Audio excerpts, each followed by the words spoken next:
বাক্সা জিলা অসুৰ প্ৰাক্তন সাধাৰণ সম্পাদক হৰেকৃষ্ণ পাঠকৰ ইউপিপিএলত যোগদান আনুষ্ঠানিকভাৱে ৰাজনীতিত প্ৰৱেশ ঘটিল প্ৰাক্তন আছু নেতা হৰেকৃষ্ণ পাঠকৰ 250 গৰাকী লোকসহ বাক্সা জিলাৰ মুছলপুৰত আনন্দমুখৰ পৰিৱেশৰ মাজেৰে আনুষ্ঠানিকভাৱে ইউপিপিএল দলত যোগদান কৰে প্ৰাক্তন ছাত্ৰ নেতাগৰাকী অনুষ্ঠানত উপস্থিত থাকি কাৰ্যবাহী সদস্য ধনঞ্জয় বসুমতাৰীয়ে ইউপিপিএল দলৰ প্ৰতি আস্থা প্ৰকাশ কৰি ছাত্ৰ নেতা হৰেকৃষ্ণ পাঠকে যোগদান কৰে বুলি মন্তব্য কৰাৰ লগতে হৰেকৃষ্ণ পাঠকৰ যোগদানে দলটো অধিক শক্তিশালী কৰিব বুলি কয় অটিচিকে বিপিএফৰ নেতা খাম্পা বৰগোহাঁইয়েও ইউপিপিএলত যোগদান কৰিব বুলি কৈ বিপিএফত কেৱল হাগ্ৰামা মহিলাৰীহে থাকিব বুলি গুৰুত্বপূৰ্ণ মন্তব্য কৰে সদস্যগৰাকীয়ে ইউপিপিএল দলত যোগদান কৰি হৰেকৃষ্ণ পাঠকে ইউপিপিএল দলে বিগত সময়ত কৰা উন্নয়নমূলক কামে ৰাইজক আকৰ্ষিত কৰা বুলি ব্যক্ত আগবঢ়ায় আপোনালোকে জানে যে মই সদৌ অসম ছাত্ৰ সন্থাৰ সুদীৰ্ঘ সময় ছাত্ৰ সন্থাৰ হৈ কাম কৰি আছিলোঁ এই অঞ্চলত আমাৰ বাক্সা জিলা ছাত্ৰ সন্থাৰ প্ৰাক্তন সাধাৰণ সম্পাদক হিচাপে তথা তাৰপিছত সদৌ বাক্সা জিলা ছাত্ৰ সন্থাৰ উপদেষ্টাৰ পদত মোক অধিষ্ঠিত কৰিছিলে সদৌ অসম ছাত্ৰ সন্থাই মই সদৌ বাক্সা জিলা ছাত্ৰ সন্থাৰ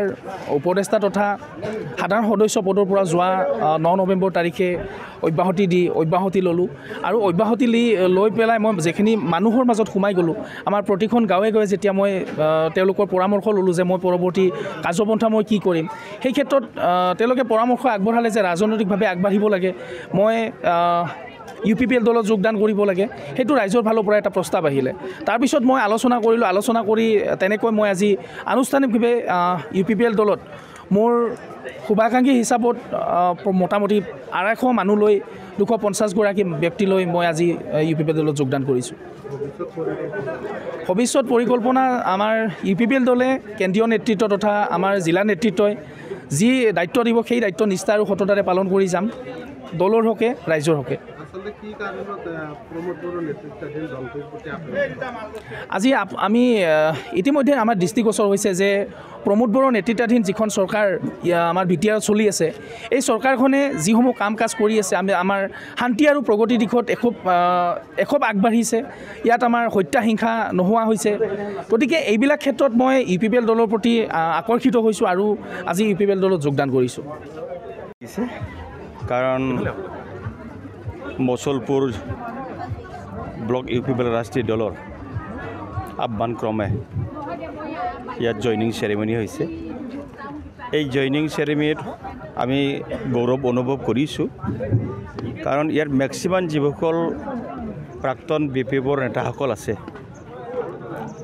বিপিএফ ৰাজনীতি দলত কোনো কাম নহ'ব বুলি তেওঁলোকে গম পাই পেলাই আজি তেওঁলোকে স্বতঃস্ফূৰ্তভাৱে ইউপিপিএল দলত যোগদান কৰিছে এইটো বৰ আদৰণীয় ৱেলকাম জনাইছোঁ আৰু স্পেচিয়েলি আমাৰ প্ৰাক্তন আছু নেতা হৰেকৃষ্ণ পাঠক ডাঙৰীয়া দেৱে অলৰেডি আছুৰ পৰা অব্যাহতি লোৱাৰ পাছৰ পৰাই আজি তেখেতে এটা ডিচিশ্যন লৈ পেলাই আজি ইউপিপিএল ৰাষ্ট্ৰীয় দলত যোগদান কৰিলে তেখেতকো মই ৱেলকাম জনাইছোঁ তেখেতেও ভৱিষ্যত মংগল কামনা কৰিছোঁ আৰু অনাগত টাইমত ইউপিপিএল ৰাষ্ট্ৰীয় দলে যে বিটিআৰৰ শাসনত থাকিব সেইবোৰতো স্পষ্ট হৈ গৈছে আজি 40টা সমষ্টিতেই ইউপিপিএল কাৰণে চিকিউৰ হৈ গৈছে সেইটো খাটাং আজি আমাৰ এটাই ডিচিশ্যন আমি দলৰ নিষ্ঠাবান কৰ্মী হিচাপে আমি বিটিআৰৰ চিফ প্ৰমোদ বড়ো ডাঙৰীয়া দেৱক ইউপিপিএল ৰাষ্ট্ৰীয় দলৰ সভাপতি প্ৰমোদ বড়ো ডাঙৰীয়া দেৱৰ